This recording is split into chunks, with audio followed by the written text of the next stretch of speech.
Welcome to Now in the 90s, where we look at the game releases of 30 years ago today. This week, Kirby rolls out the happiest meal you wouldn't expect and a different kind of RPG. Hi, I'm your host Jared, and today is December 1st, 1993.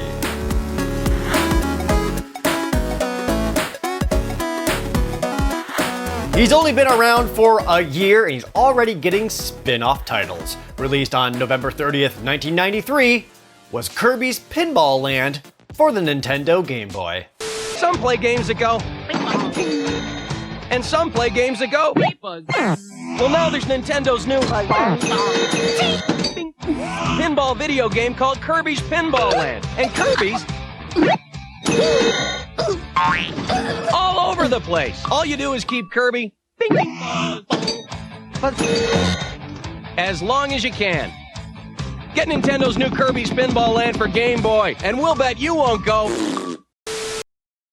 I hate that commercial. Kirby's Pinball Land is a pinball adventure game. You control the flippers and your ball is Kirby in ball form. Bounce them around to hit bumpers and take out enemies for additional points. Choose one of 3 different tables to play in any order that you want. Start at the middle of the table and do your best to ascend without falling too low where you'll lose a life. Sadly, no power stealing abilities for Kirby in this one. Face off against familiar bosses like Wispy Woods, Kracko, the Sun and Moon from Kirby's Adventure, and of course, defeat King DDD. Kirby's Pinball Land was developed by HAL Laboratories, the same team that just made Kirby's Dream Land in 1992 for the Game Boy and Kirby's Adventure for the NES earlier in 1993. It was quickly developed and released only 6 months after Kirby's Adventure.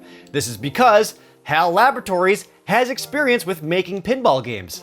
This is their 3rd one. Their first pinball game was Rollerball for the NES and the MSX, which is pretty much straight up standard fare pinball. They also made Revenge of the Gator, another pinball game for the Nintendo Game Boy. That one has more familiar elements like objectives, enemies, and bonus stages. This experience of table design plus knowing how to program ball physics on a flipper allowed HAL Laboratories to produce something quickly and efficiently. It was so quickly produced that previews for Kirby's Pinball Land didn't start appearing until about October of 1993, barely over a month before its release. EGM only gave it a small blurb at first, where they called Kirby a, quote, hungry ghost, but then a full page of coverage in their February 1994 issue. Nintendo Power did feature a 4-page walkthrough in their November 1993 issue, which basically shows off the whole game.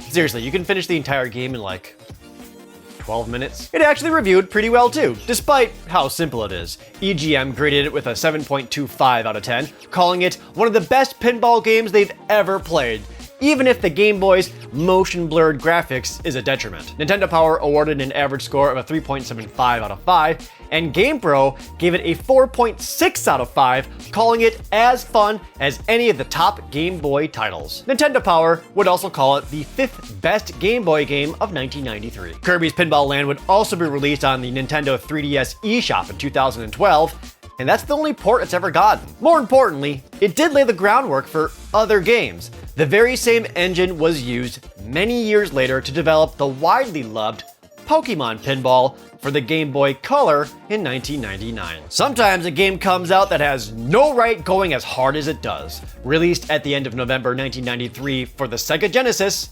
was McDonald's Treasure Land Adventure. McDonald's Treasure Land Adventure is a licensed game about McDonald's, as in the fast food chain. Play as Waking Nightmare Realize Ronald McDonald as you run, jump, and shoot magic or something, I think. Use his clown scarves to reach up to higher platforms and find power-ups such as increasing your health and powering up his magic attack. Find stores that allows you to spend your gold to purchase more power-ups and extra lives. There's even a columns-like minigame for more items. Defeat bosses at the end of stages, find his other McDonald's friends like Hamburglar and Grimace, and find the treasure marked by the map. McDonald's Treasure Land Adventure was published by Sega and developed by Treasure, the same Treasure that also just released the fantastic Gunstar Heroes. They were originally working on McDonald's first after Sega commissioned them to.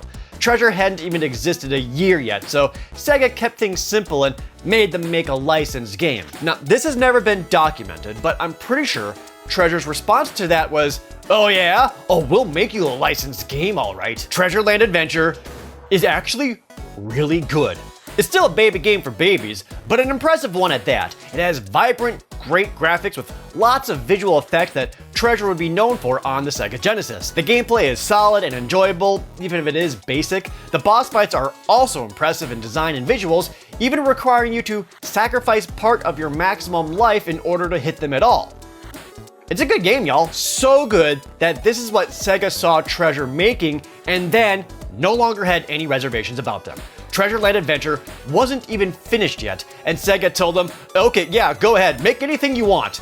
This allowed them to develop Gunstar Heroes. And I'm not the only one surprised at how good a McDonald's game was. GamePro magazine gave it a 3.9 out of 5, and Electronic Gaming Monthly awarded it a 7.4 out of 10, saying, Ronald McDonald's video game?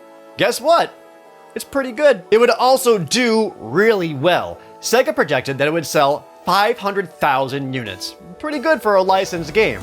This is likely in thanks to the heavy promotion it got through McDonald's restaurants in Japan during its release. It's never been re-released, of course, due to the use of the Ronald McDonald character, and McDonald's doesn't even use Ronald McDonald anymore. But honestly, if they could replace him with any kind of made-up guy, it would still be just as good. The new CD format, a popular genre, and the goal to elevate both. Released in December 1993, was Lunar, the Silver Star for the Sega CD. Lunar the Silver Star is a fantasy role-playing game. Play as the young hero Alex as he goes on his first adventure to save the world. Party up with a pretty large cast of characters and get into random battles. Battles are turn-based with a little bit of tactical strategy, as your characters will move themselves in order to land melee attacks and will have to move away to retreat and protect themselves. Earn experience points to level up, talk to NPCs in town for clues and purchasing equipment, and defeat the evil Magic Emperor. Lunar was developed by Game Arts, who you may remember as the developer for the Sega Genesis title,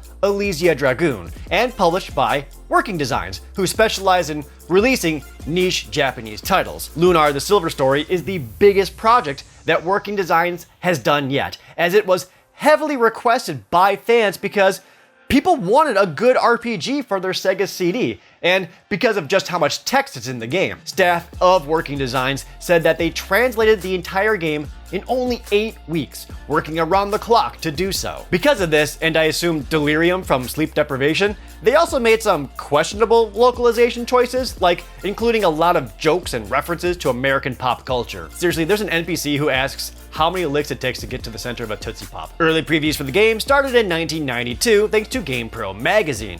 They showcased the Japanese version early on, and it was the presentation that excited Western audiences. It's filled with cutscenes and animation, complete with voice acting, as developer Game Arts wanted to make an RPG with actual storytelling, not just an RPG that has a story. The Sega CD had been out for a year, and no RPG existed for it yet, which meant there's a big opportunity for someone to fill. Many early previews, like the ones in both EGM and GamePro, were saying that it wasn't just any RPG for the Sega CD, it was a really good one. This early excitement is what helped Working Designs choose to localize the title.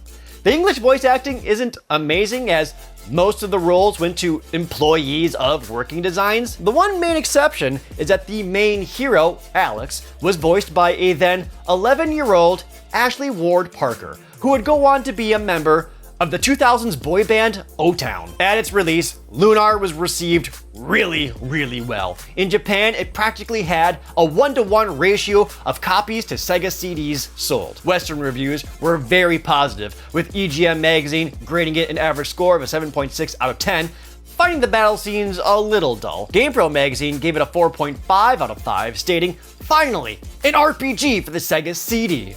It would go on to be the second best-selling Sega CD game, beaten only by Sonic CD. It did so well that it would get a sequel in 1995 with Lunar Eternal Blue, also for the Sega CD. The original would also get remade 3 times. Lunar Silver Star Story Complete for Sega Saturn and PlayStation in the late 90s, Lunar Legend for the Game Boy Advance in 2002, and Lunar Silver Star Harmony for the PlayStation Portable in 2010. Those all contained new content and retranslated dialogue, and the only way to play it in its original form is with the Sega CD release. For everything else released this week, he's the star of your liquid dreams.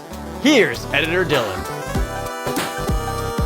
Last week, we highlighted 3 Sonic games for Sonic Mania. But does anybody remember Battletoad Mania back in June? Well, we talked about Battletoads and Double Dragon for the NES, but now it's on modern consoles as well as the Game Boy. I used to have the SNES version growing up, and I remember liking it, but also not getting very far. Or maybe I'm just thinking of literally any Battletoads game I ever played. And while we're getting nostalgic about previous episodes, who remembers Dragon's Fury from our July 29th, 1992 episode?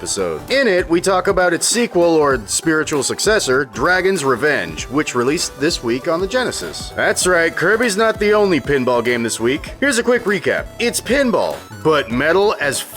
Think if Julie Bell designed a pinball table, and that's this game in a nutshell. Who's Julie Bell? Go watch our back catalog. We've name-dropped her a bunch on this show. Or you could just keep watching. Her next awesome box art comes out in a few weeks. Here's the thing about box art. I know it's subjective, but I feel like most of us can easily identify when effort has been put in. Take Time Slip, for example. If I asked an AI to generate a Super Nintendo box with Jean-Claude Van Damme floating in a Salvador Dali painting with a gun, and this is probably what you'd get. Well, that's because it is AI generated. I made it up. Here's the real one. But you gotta admit, it seems rushed, right? The game is a somewhat generic Contra clone with the main character going through various time periods as its main shtick. If you're starved for Contra, specifically Contra 3, you could do far worse. Now let's look at another AI generated box art for Jim Power, The Lost Dimension in 3D. First off, man, AI faces are always funny. So over the top and exaggerated, but admittedly, the logo still needs work.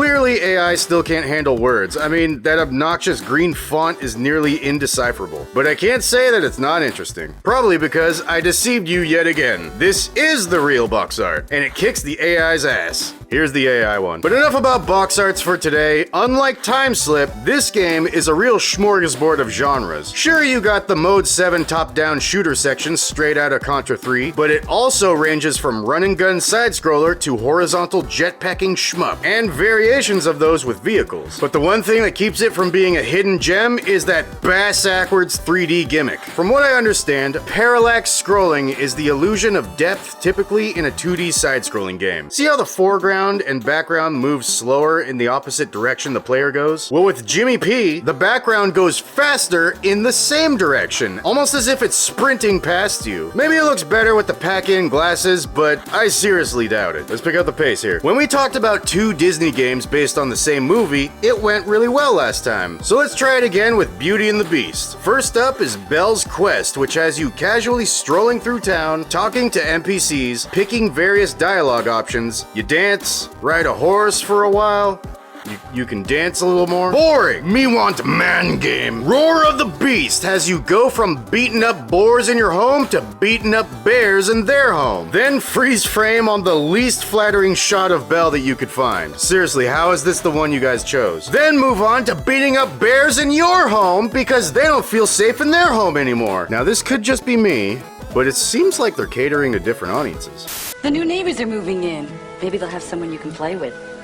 The only thing better than having a new Sega Genesis would be getting your hands on tons and tons of games, like Pink Panther, Disney's Beauty and the Beast, and McDonald's Treasureland Adventure.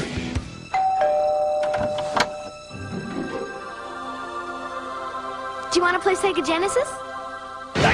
I can't prove it, but I think around the end of 1993 is when Sega really tried to appeal to a broader audience. Case in point, the inclusion of more female presence in their marketing. Take these Beauty and the Beast magazine ads. One is the classic in-your-face, edgy ad for all the 90s preteen edgelords, but contrasting with that is the light pink box with Belle having a delightful sunny afternoon sit. Plot twist, they both suck. I'm already going over time, so I gotta race through these next ones. Good thing they're all racing games. Lotus 2 RECS is more or less an outrun game without the passengers, so it's objectively worse. Super Chase HQ is based off the arcade game Super Chase Criminal Termination, which is essentially the 90s equivalent of Crazy Taxi, only you try to run other cars off the road. And while I think this is the best racing game this week by a long shot, it doesn't match the absolute chaos that only the arcade can provide. Oh my god, last game. F1 Pole Position is like the third or or fourth Formula One game I covered in the last couple months, and my stance has still not changed. I'm just not into them. But I'm always down for checking them out in case they're hiding a hidden jam alert. While I still think I prefer Redline's music, F1 PP definitely makes up for it in sheer quantity. Here's a little taste.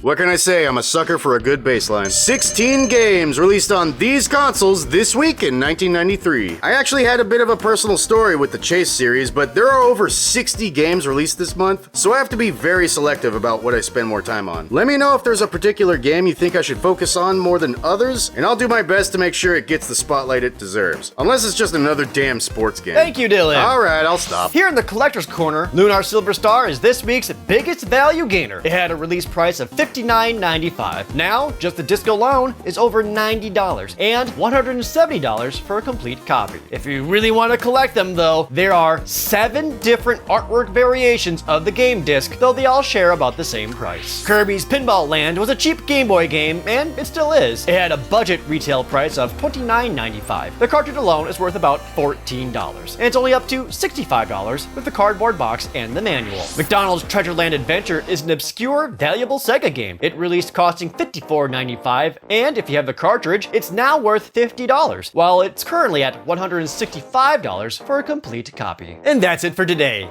Next week, Mega Man returns to your palm, another Sonic game, sort of, and another overlooked SNES RPG. I'm your host, Jared, and this was Now in the 90s.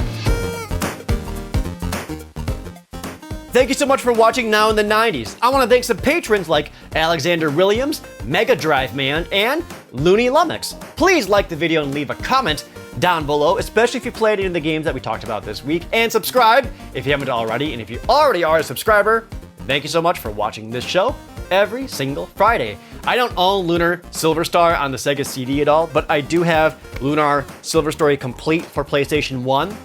This is another one of those old RPGs that I've actually never played, and now I kind of want to since I've talked about it. So which one should I play? Should I go for the PS1 version? Should I play the Sega CD one? Or the PSP one? I don't know, there's so many. Which one should I play? Let me know.